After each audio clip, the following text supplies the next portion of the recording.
साक्षात अनुभव समूचा राष्ट्र कर रहा है। संस्कृति के संवाहक, भारत भारतीयता के ध्वजवाहक और साथ ही साथ प्रधानमंत्री जननायक के रूप में इस समय देख रहे हैं। और जो मंदिर निर्माण की अभी मैं जिसकी चर्चा कर रहा था कि जिस तरीके से हमारे प्राचीन काल में मंदिरों में पत्थरों को आपस में दूसरे पत्थरों को जोड़ने के लिए बीच में एक वृत्त बनाकर और पत्थरों से ही उनको जोड़ दिया जाता था। कहीं भी इस पूरे मंदिर में सीमेंट का इस्तेमाल नहीं हो रहा है और पत्थरों को पत्थरों से ही जोड़ा जा रहा है। आप देख सकते हैं कि किस तरीके से उस छोटे से पत्थर में दूसरे शिलाखंड को फंसाया गया है। और इसका सबसे बड़ा लाभ ये होता है कि भूकंप आने की कैसी भी स्थिति में, किसी भी कंपन और दोलन की स्थिति में ये पत्थर एक दूसरे से हटते नहीं हैं और जो निर्माण कार्य है वह अहर्निश और निरंतर चिरस्थायी रूप में विद्यमान रहता है। ऐसे मंदिरों का निर्माण, ऐसी तकनीक का निर्माण शताब्दियों पहले दक्षिण भारत के मंदिरों में, उत्तर भारत के मंदिरों में विशद रूप से की गई और जिससे पत्थरों को पत्थरों से ही जोड़ा गया है और जिसमें कंक्रीट या लोहे का कहीं भी किसी तरीके का इस्तेमाल नहीं किया गया है। रामशिलाओं का पूजन का वो दिन भी भारत भारतीयता के लोगों को याद होगा, भारतवासियों को याद होगा, जब रामशिला पूजन और राष्ट्र निर्माण के, राष्ट्र मंदिर के इस निर्माण का आंदोलन चला था, जिसमें सहगामी थे प्रधानमंत्री नरेंद्र मोदी, तत्कालीन भाजपा के वरिष्ठ नेता लाल कृष्ण आडवाणी जी के साथ। सोमनाथ से अयोध्या की उस यात्रा के भी आप सहभागी रहे और साथ ही साथ आपको गौरव हासिल हुआ आज यहाँ 5 अगस्त 2020 को इस स्थान पर, पवित्र स्थान पर भूमि पूजन का और राष्ट्र की तरफ से राष्ट्र को एक कार्यांजलि प्रस्तुत करने का, एक ऐसे स्वप्न को साकार करने का भी आपको गौरव प्राप्त हो रहा है। और उसी स्वप्न को साकार होता देख रहे हैं प्रधानमंत्री नरेंद्र मोदी कि किस तरीके से दिव्य, भव्य, नव्य सनातन संस्कृति के दिव्य प्रकाश स्तंभ का निर्माण किया जा रहा है। अगर देखें तो आधुनिक अयोध्या, अलौकिक अयोध्या, आध्यात्मिक अयोध्या, इसके भी निर्माण की प्रक्रिया सतत जारी है, अहर्निश जारी है। अयोध्या की आत्मा को समेटकर, मूल आत्मा को सजोकर आधुनिकता के कलेवर में चिर पुरातन नित नूतन अयोध्या के निर्माण का कार्य जारी है। और ये कैसा निर्माण का कार्य है, ये कैसा कायांतरण का कार्य है, ये कैसा रूपांतरण का कार्य है जो अयोध्या की गरिमा और महिमा के अनुरूप हो रहा है। प्रधानमंत्री नरेंद्र मोदी इस समय अवलोकन कर रहे हैं समूचे मंदिर परिसर का, समूचे हो रहे निर्माण कार्यों का। अभी जहां प्रधानमंत्री नरेंद्र मोदी हैं,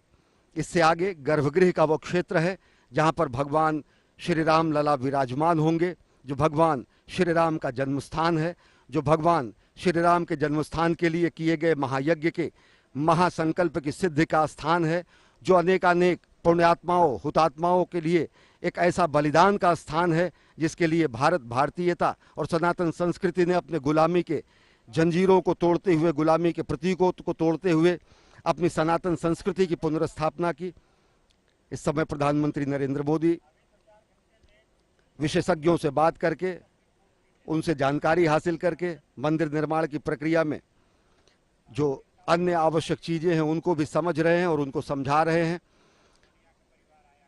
ये बताना आवश्यक है क्योंकि इस तरीके के जो भी विशद दिव्य भव्य निर्माण होते हैं, चाहे वो केदारपुरी का निर्माण हो, चाहे वो काशी कॉरिडोर के विश्वनाथ धाम के का निर्माण हो, या फिर भगवान श्री राम के दिव्य भव्य मंदिर का निर्माण हो, प्रधानमंत्री कार्यालय द्वारा इन सभी निर्माण कार्यों की विशद समीक्षा की जाती है और दिशा निर्देश जारी किए जाते हैं, जिससे कि इस मंदिर को आध्यात्मिकता के अनुसार साथ, आध्यात्मिकता के साथ साथ आधुनिकता के स्तंभ के रूप में भी स्थापित किया जा सके। ये मंदिर परिसर के बाद तकरीबन 25 फीट बाद ये मंदिर का मुख्य क्षेत्र है जहां पर इस समय प्रधानमंत्री नरेंद्र मोदी हैं। और प्रधानमंत्री नरेंद्र मोदी इस समय अग्रसर हो रहे हैं भगवान श्री राम लला विराजमान के भावी मंदिर के गर्भगृह की तरफ। परंपरा के अनुसार, श्रद्धा के अनुसार वो इस समय प्रधानमंत्री नरेंद्र मोदी पहुंच रहे हैं गर्भगृह की तरफ। हस्त प्रक्षालन और अपनी पादुका को से निवृत्ति पाने के बाद इस समय एक बार फिर भावी दिव्य भव्य धाम के गर्भगृह की तरफ अग्रसर हैं प्रधानमंत्री नरेंद्र मोदी। और यह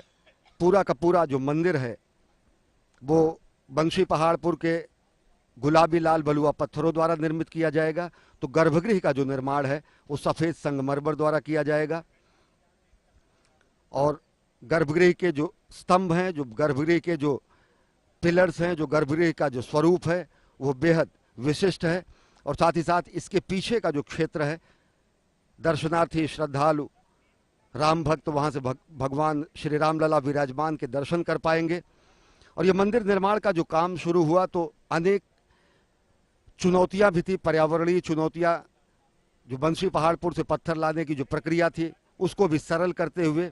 पर्यावरण संरक्षण के मूल्यों को संरक्षित करते हुए, लेकिन वहाँ से पत्थरों की आपूर्ति सुनिश्चित करने का भी कार्य प्रधानमंत्री कार्यालय द्वारा समयबद्ध तरीके से किया गया। और जो भी इस समय आप देख रहे हैं कि जो मंदिरों के स्तंभ हैं, जो मंदिरों के जो स्वरूप हैं, जो उन पर पच्चीकारी और जिस तरीके का शिल्प और विन्यास किया जा रहा है वह भी बेहद अद्भुत है। और ये मंदिर जो कि अभी जहां पर आप प्रधानमंत्री नरेंद्र मोदी को देख रहे हैं, यहां से 161 फीट ऊंचा गर्भगृह का शिखर होगा, जो कि प्रकाश स्तंभ होगा सनातन संस्कृति और भारत भारतीयता का।